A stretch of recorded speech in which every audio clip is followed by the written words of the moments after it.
السلام علیکم ورحمۃ اللہ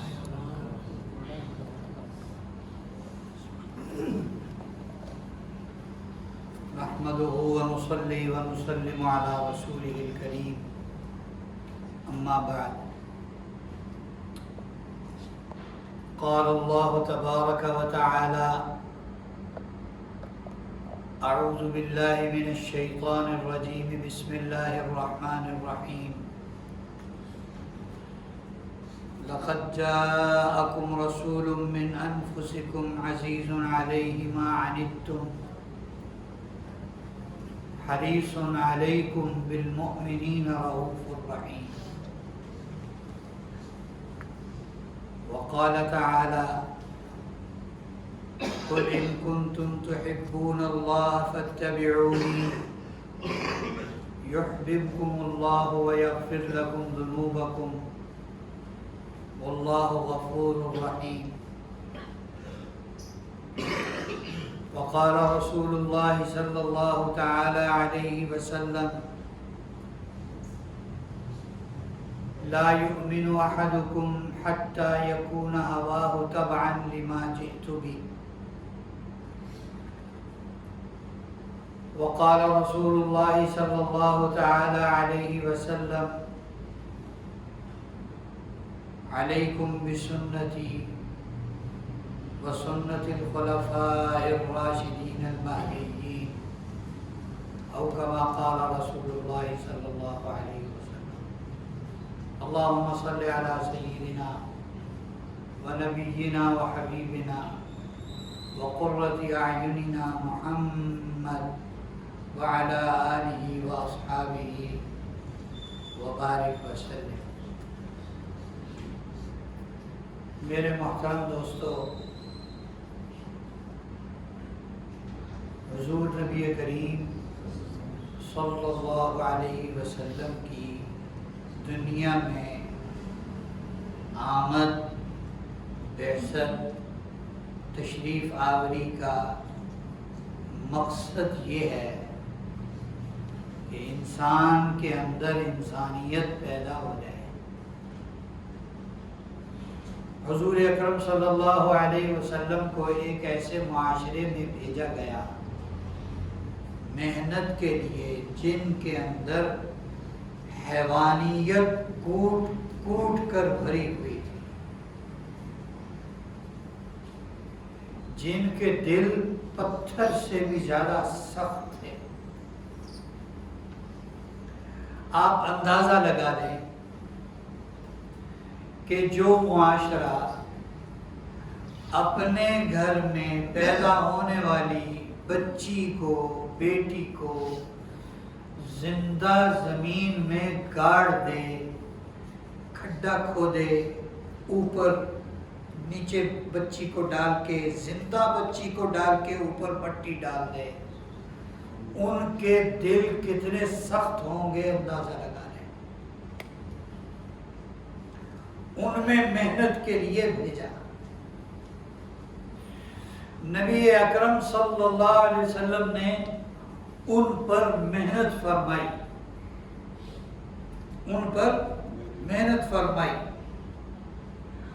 اور ان کو ایک ایسا زبردست انسان بنایا، ان کے اندر ایسی انسانیت پیدا کی کہ اللہ فرماتے ہیں فَإِنْ آمَنُوا بِمِثْلِ مَا آمَنْتُمْ بِهِ فَقَدِ اهْتَدَوْا. اگر یہ لوگ ایمان لائیں گے صحابہ کے ایمان کی طرح تو ہدایت یافتہ کہلائیں گے. صحابہ ایسے ایمان والے بنے. پھر اللہ نے انہیں کہا اولئک حزب اللہ، یہ وہ جماعت ہے جو اللہ کی جماعت ہے. اولئک هم الراشدون، یہ وہ لوگ ہیں جو ہدایت پر ہیں. فضلا من اللہ ونعمہ، اللہ کے فضل اور اللہ کے کرم اور اللہ کی نعمت سے. صحابہ پر حضور نے ایسی محنت فرمائی. حضور صلی اللہ علیہ وسلم کے نام لینے کا آپ کو ماننے کا مقصد کیا ہے؟ ہم حضور کا نام لے کر اچھل کود کر لیں، ناچ گانا کر لیں، زندہ باد کے نعرے لگا دیں. حضور کو زندہ باد کے نعروں کی ضرورت ہے؟ آپ سمجھتے ہیں؟ لمبی چوڑی سیرت کی تقریریں اور سیرت پر کتابیں حضور کے لیے ضروری ہیں؟ حضور کو ان چیزوں کی ضرورت قطعاً نہیں ہے، قطعاً نہیں ہے. اللہ حضور کی زبان سے یہ آیت کہلوا رہے ہیں، قل، اے نبی جی آپ انہیں کہہ دیجئے، ان کنتم تحبون اللہ، اگر تم اللہ سے محبت کرتے ہو، تمہارا دعویٰ ہے تمہیں اللہ سے محبت ہے، اور ہم میں سے کون ہے جو یہ کہے کہ اسے اللہ سے محبت نہیں ہے؟ ہر کسی کے دل میں اللہ کی محبت چھپی ہوئی ہے. قرآن پاک کی 30ویں پارے کی سورہ مطففین کی ایک آیت ہے، کلا انہم عن ربہم یومئذ لمحجوبون. کافروں کو قیامت کے دن اللہ کے دیدار سے روک دیا جائے گا، پردہ ڈال دیا جائے گا ان کے اور اللہ کے درمیان بطور سزا کے. علماء نے لکھا ہے کہ یہ کیسی سزا ہوئی؟ وہ تو اللہ کو مانتے ہی نہیں ہیں، تو اللہ ان کے درمیان پردہ ڈال دیا جائے اور ان کو اللہ کے دیدار سے معروم کر دیا جائے، یہ کیسی سزا ہے؟ ایسے نہیں ہے. ہر آدمی کو اللہ نے پیدا کیا ہے، اس کے دل میں اللہ کی محبت ہے. ہاں وہ دنیا کی چیزوں میں دب گئی، دنیا کی چیزوں میں دب گئی اور چھپ گئی. جب قیامت کا دن ہوگا یہ ساری دنیا ختم ہو جائے گی، تو دل پر جو غبار ہے اور دل جو مٹی سے بھرا ہوا ہے، دنیا کی محبت سے بھرا ہوا ہے، وہ تو سب ختم ہو جائے گا. پھر اللہ کی محبت جاگے گی اور پھر آدمی اللہ کو دیکھنے کی تمنا کرے گا اور اس کا دل چاہے گا میں اللہ کو دیکھوں، اور اس کی سب سے بڑی تمنا یہ ہوگی کہ میں اللہ کا دیدار کروں. لیکن اللہ کا دیدار اسے کرنے نہیں دیا جائے گا. حضور نبی کریم صلی اللہ علیہ وسلم کی زبان اقدس سے کہلوایا گیا، آپ انہیں کہیں اگر تم اللہ سے محبت رکھتے ہو فاتبعونی،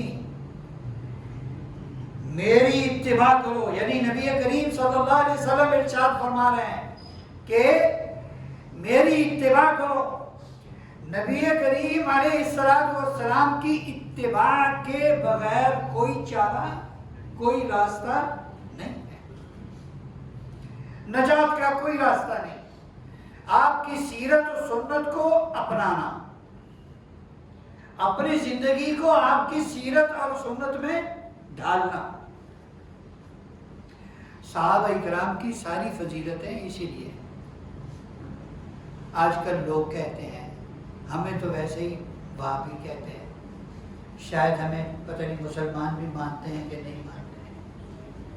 ان کی مہربانی ہوگی اگر ان میں سے کوئی ہمیں مسلمان سمجھتا ہے.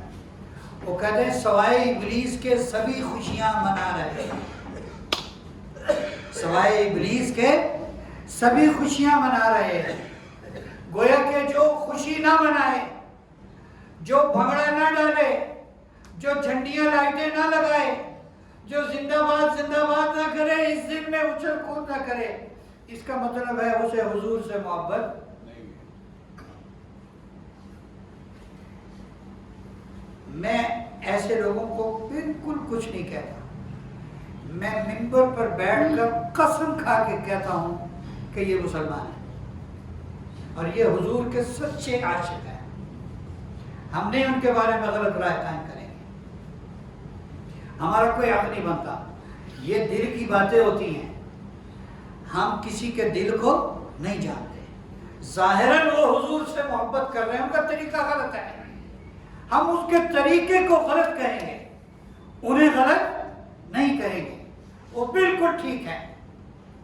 لیکن میں ایک مثال دے رہا ہوں، میری مثال سے کوئی غلط مطلب بالکل نہ سمجھے.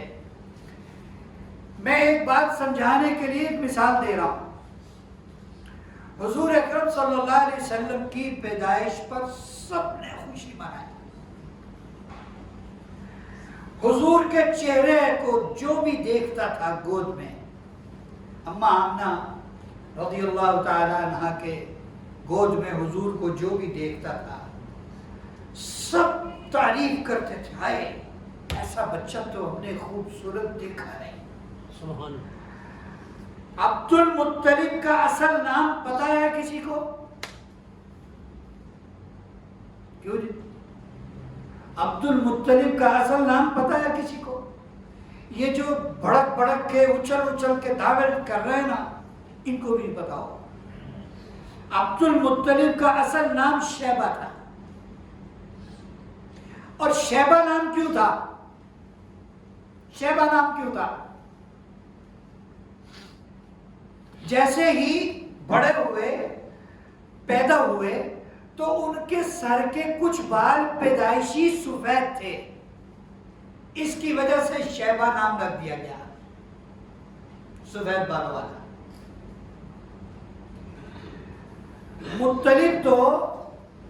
مطلب حضور کے چچا تھے. حضور کے چچا نہیں تھے، بہرحال مجھے بھول رہا ہے. حضور کے ارے نہیں یار، بہرحال مطلب جو تھے وہ حضور کے دادا تھے، اور ان کا نام اصل میں شیبہ تھا.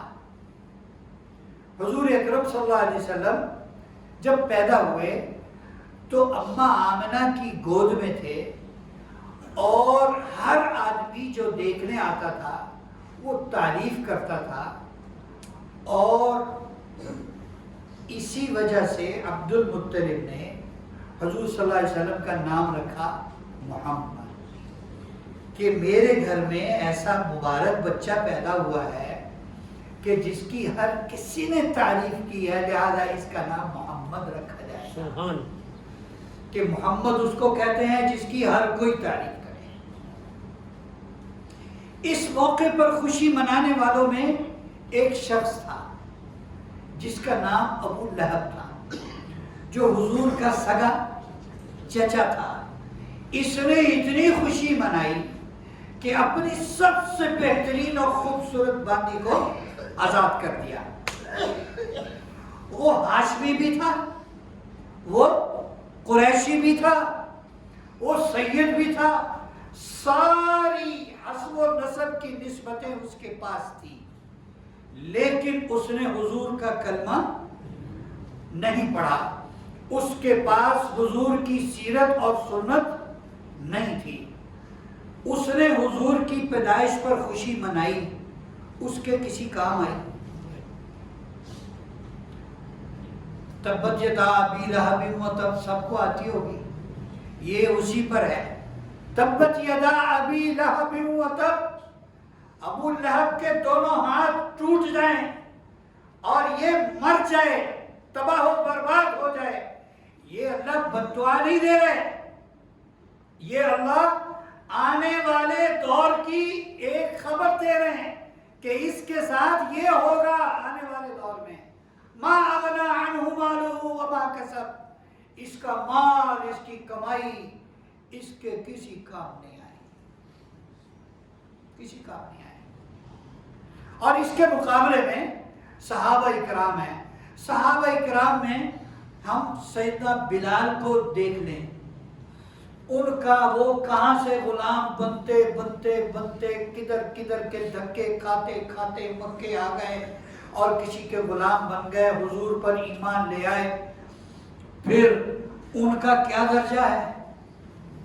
ان کا کیا درجہ ہے؟ ان کا درجہ کیا ہے؟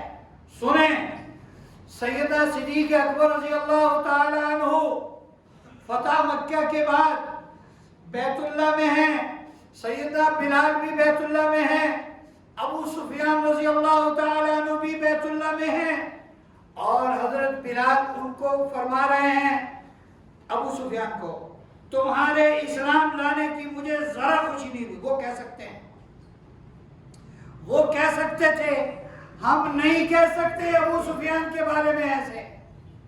وہ ایمان لے آئے، حضور کے صحابی بنے، وہ حضور کے سسروی ہیں، ہم ان کے بارے میں کوئی کمزور بات نہیں کہہ سکتے۔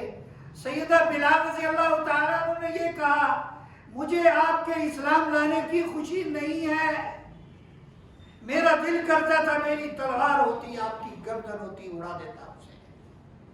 سیدہ صدیق اکبر رضی اللہ تعالیٰ عنہ نے حضرت بلال کو ڈانٹا، فرمایا تم ایک سردار کو یوں کہہ رہے، تم ایک سردار کو یوں کہہ رہے۔ میں حضور صلی اللہ علیہ وسلم کو بتاتا ہوں، حضور اکرم صلی اللہ علیہ وسلم سے جا کے عرض کیا کہ بلال نے ابو سفیان کو ایسے کہا ہے، تو حضور اکرم صلی اللہ علیہ وسلم نے ارشاد فرمایا، ابو بکر تم نے تو آگے سے بلال کو کچھ نہیں کہا، تم نے تو نہیں کچھ کہا بلال کا؟ نہیں میں نے نہیں کچھ کہا۔ کہا کہنا بھی نہ، اگر بلال ناراض ہو گیا تو بلال کا رب ناراض ہو جائے گا، اگر بلال ناراض ہو گیا تو بلال کا رب ناراض ہو۔ کیوں؟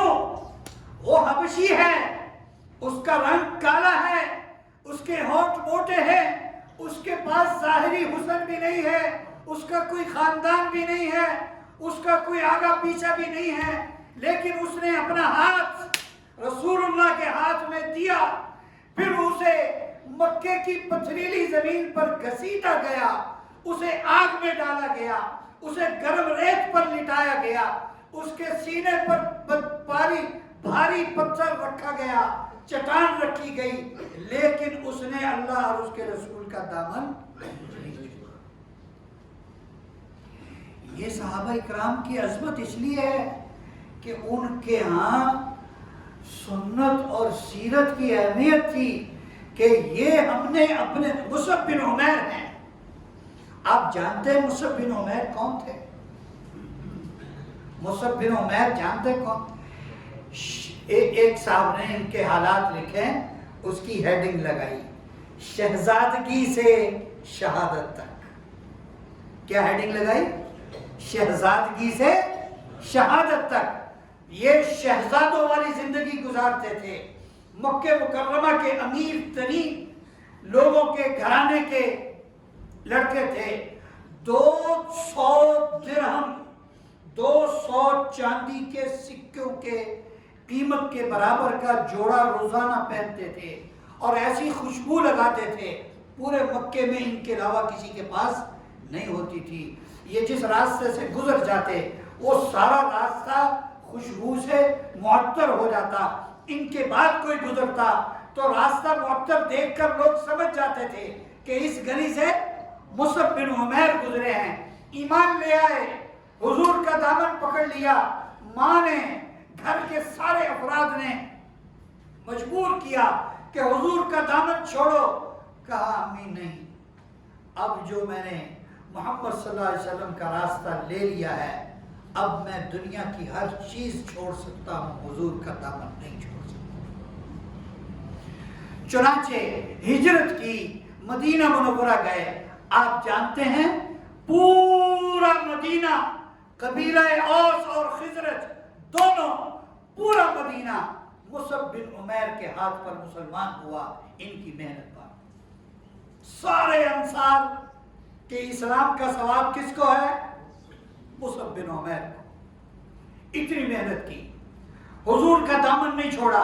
غزوہ احد ہوا، غزوہ احد میں مسلمانوں کا جھنڈا مصعب بن عمیر کے پاس ہے، اور مصعب بن عمیر ایک دفعہ حضور صلی اللہ علیہ وسلم کے سامنے سے گزرتے ہیں، حضور مسجد نبوی میں بیٹھے ہوئے ہیں، یہ باہر سے گزرے، تن کے اوپر ایک چادر ہے جو جگہ جگہ سے پھٹی ہوئی ہے، کہیں سے سلی ہوئی ہے، کہیں کپڑے کا ٹکڑا لگا ہوا ہے، اور چادر چادر پر ایک ٹکڑا چمڑے کا بھی لگا ہوا ہے.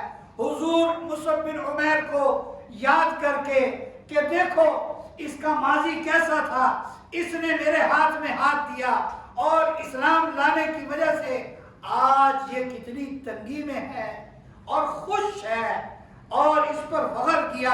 آپ کی آنکھوں میں آنسو آ گئے. غزوہ احد میں مسلمانوں کا جھنڈا مصعب بن عمیر کے ہاتھ میں تھا. ظالموں نے ایک ہاتھ کاٹا جس میں جھنڈا تھا, انہوں نے فوراً جھنڈا دوسرے ہاتھ میں لیا. تھوڑا اندازہ لگائیں ہاتھ کٹنے کی تکلیف کتنی ہوتی ہے.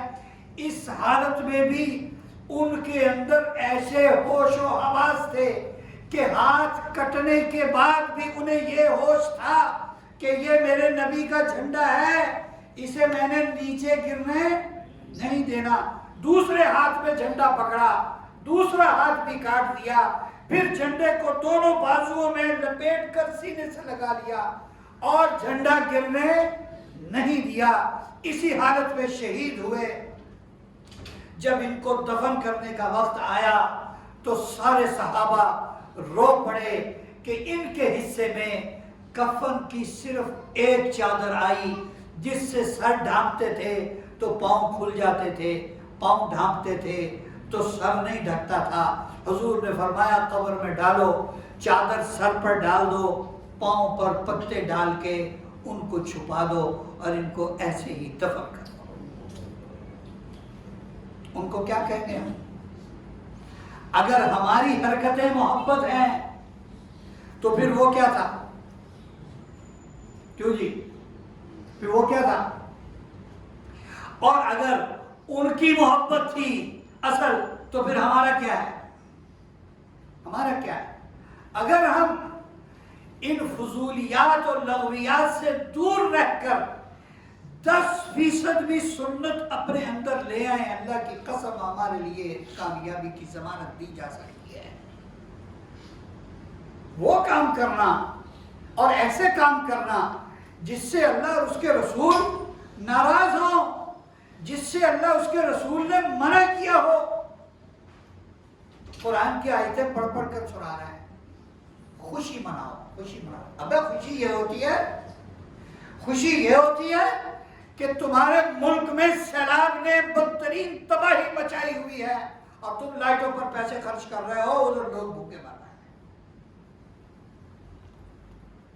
پرسوں ایک صاحب کا میسج آیا, کہنے لگے کل یعنی پرسوں سے پہلے ترسوں شام 4 بجے کچھ لوگ کھانا لے کر آئے تھے, تھوڑے تھوڑے چاول انہوں نے سب کو دیے. اس کے بعد سے آج عشاء تک, اگلے دن عشاء تک نہ ہم نے پانی کا گھونٹ پیا ہے, نہ ہم نے چاول کا کوئی دانہ چکھا ہے. یہ حالات ہے. اور ہم ادھر ان کاموں میں لگے ہوئے ہیں. کیا حضور نے ہمیں یہ کام سکھائے تھے؟ اخلاقی طور پر بھی تھوڑا سا ہم دیکھتے ہیں کہ کیا اخلاقی طور پر اس کی اجازت ہے, شرعی طور پر اس کی اجازت ہے؟ کیا یہ حضور کی پسند کا کام ہمارے زندگی میں سنت ہے؟ کتنے کام ہیں. واش روم میں ہم دن میں کتنی دفعہ جاتے ہیں, گھر میں جاتے ہیں, گھر سے نکلتے ہیں. سنت طریقہ پتہ ہے گھر میں جانے آنے کا؟ سونے کا سنت طریقہ کیا ہے پتہ ہے؟ کھانے پینے کا سنت طریقہ کیا ہے پتہ ہے؟ صحابہ اکرام کی سب سے بڑی خوبی اور بڑائی یہ تھی, انہوں نے سنت کا دامن کبھی اور کہیں نہیں چھوڑا.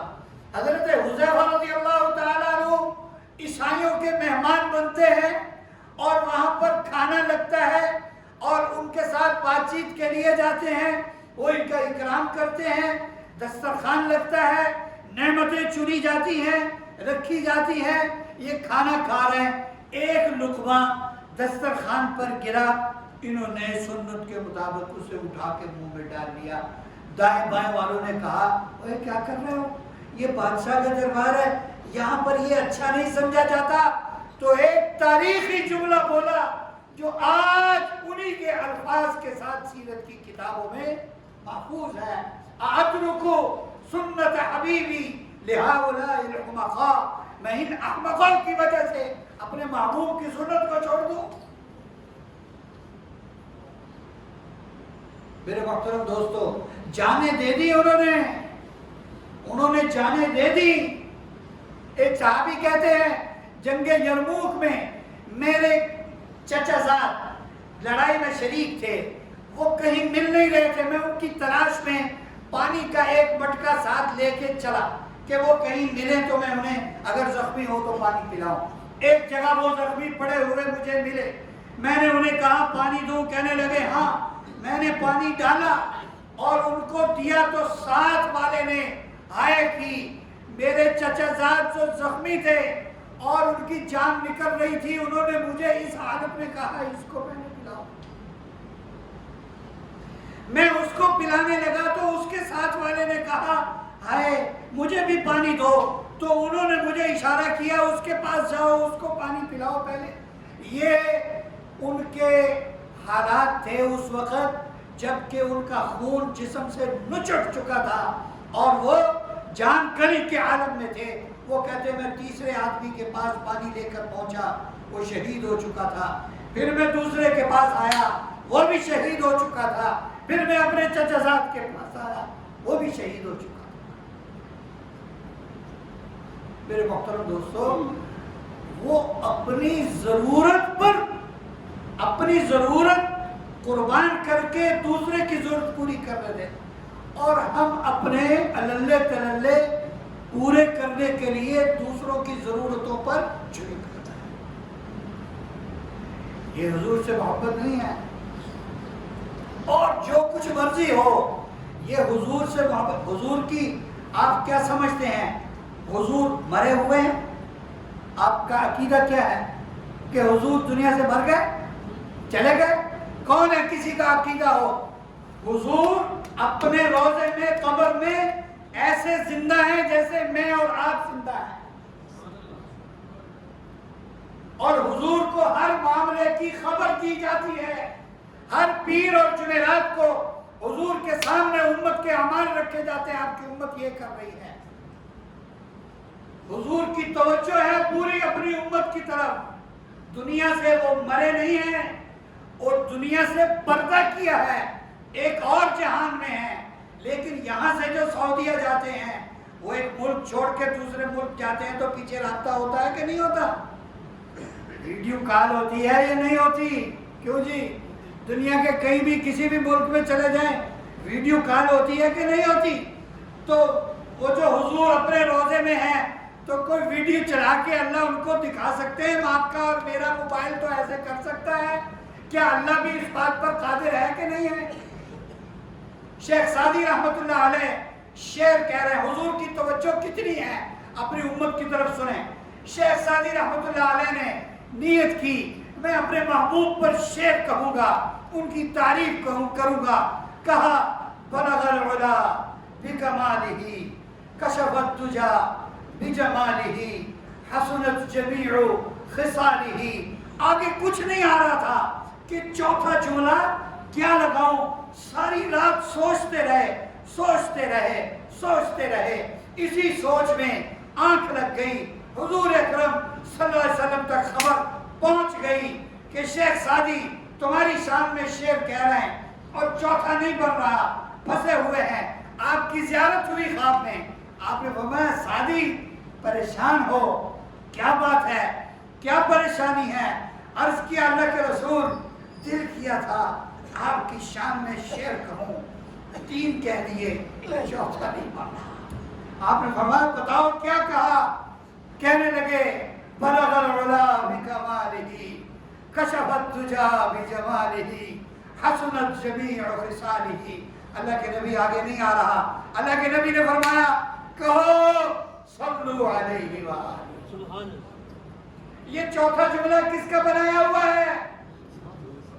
آپ کہتے ہیں حضور کو ہمارے حالات کی خبر نہیں ہوگی؟ حضور کو اللہ ساری خبریں پہنچا رہے ہیں، آپ کی امت یہ کر رہی ہے۔ آج جو حضور کی محبت کے نام پر کھیل تماشے ہو رہے ہیں، یہ بھی حضور تک پہنچ رہا ہے، اور جو حضور کی سیرت اور سنت لوگوں کے اندر زندہ کرنے کی محنت کر رہے ہیں، اللہ کی قسم ان کے بھی حالات پہنچے۔